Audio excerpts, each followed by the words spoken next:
Hi, my name is Lauren, and today we're going to talk about 10 books to address difficult topics that I will use in my future classroom. The first book we're going to talk about today is I Like, I Don't Like by Anna Basilier. This is a really simple book that goes back and forth between, for example, a student who's playing soccer and says, I like to play soccer, and a student on the other page who's about the same age that says, I don't like to play soccer, who is making a soccer ball. I really like this book in that the illustrations are gorgeous and it takes a difficult concept and makes it kind of simple for kids to understand. The next book I would like to use is Mateo Wants to See What's Next by Jo Meserve-Mock and Vera Lynn Rentier. This is, again, a simple book, but it is actually written from the perspective of a boy whose best friend of their family is in a wheelchair, and it kind of goes through her taking him through a museum that she works and showing him all the great things at the museum. I really like this book because it puts a face to a real issue. It's not talking about it in that it's just telling a story. It talks about actual people and shows pictures of real people and how this applies in everyday life. The next book is a book called Only in My Hometown by Agna Gluck Friesen, who is actually from an Inuit town. So this is just kind of a story about her speaking about her homeland and her hometown where she grew up. I really like this book in that it is very honest. It is definitely a 3rd through 5th grade book as far as reading level. I also really love that it has the language of the Inuit people and the language in English, which I think is a great opportunity for kids to see this language and other languages besides English. The next book we're going to look at is Smiley, A Journey of Love. This book was by Joanne George, who is actually Smiley's mom.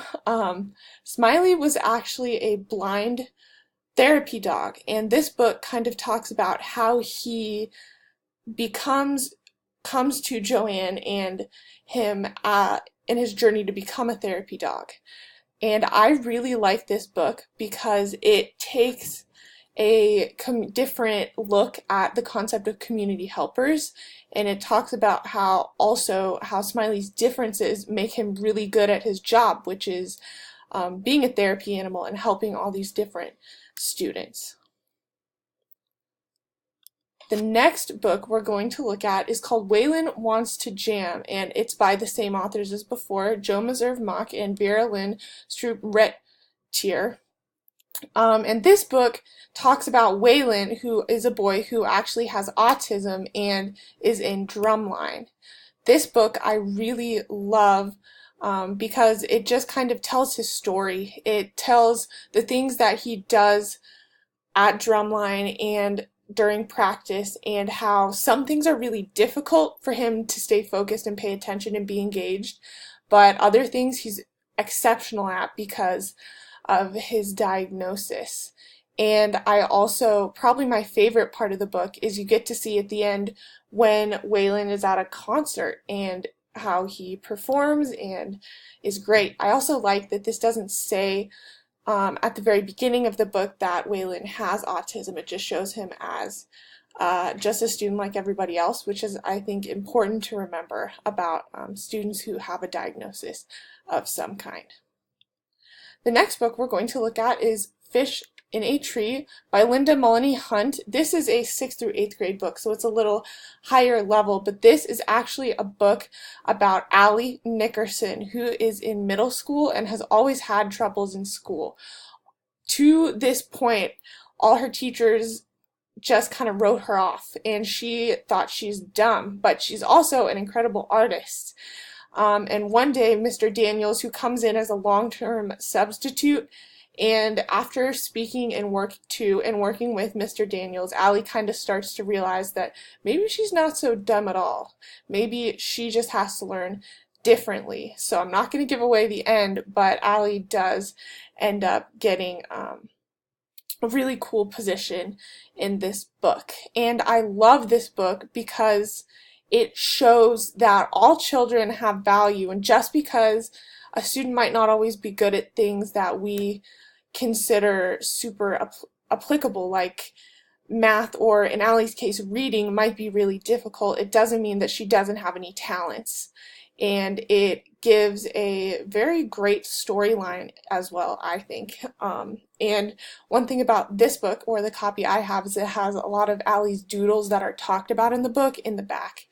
And I don't know if that's in every version, but in mine it was there, and it is really cool and kind of adds new life to the story.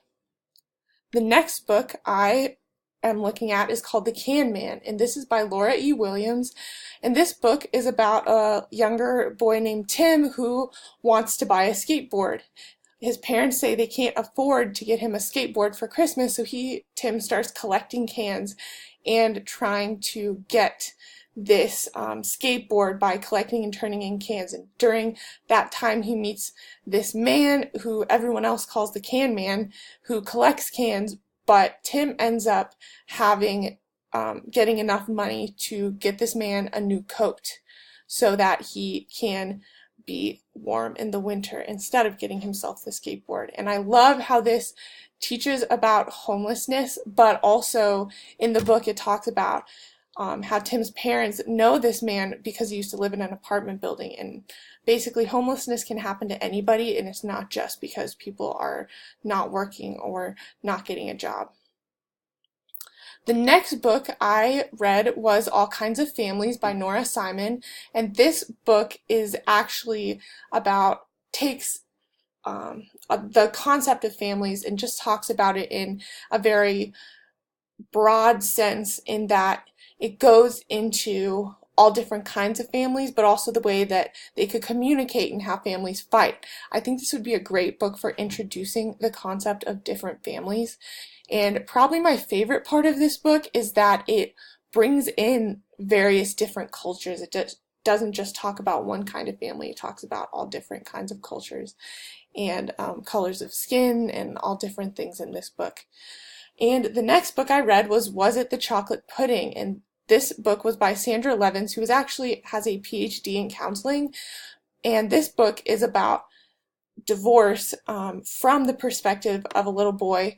And he thinks that his parents got divorced because he spread this pudding on his little brother. And it talks about the different things that will change or might change, and just all the little terms that we assume kids know but might not, but it's coming from a child in words that a child can understand.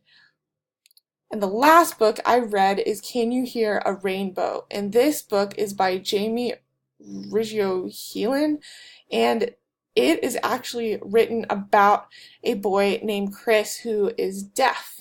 And one thing in this book, Chris shares about all his different friends, and he talks about how his friends who are hearing and deaf are the same and different in various ways. And I think my favorite part of this book is that it actually shows and takes the concept and says, hey, I have a friend who's hearing. We have ways that we're the same and also ways that we're different. And then his friend who's deaf, and oh, we like to do similar things, but there's also some things that are different in our friendship as well. And so it takes this broad concept and kind of makes it more applicable, and I love that it shows that both people who are hearing and deaf are similar and different. So that is the end of this presentation. Thank you so much for your time, and have a great day.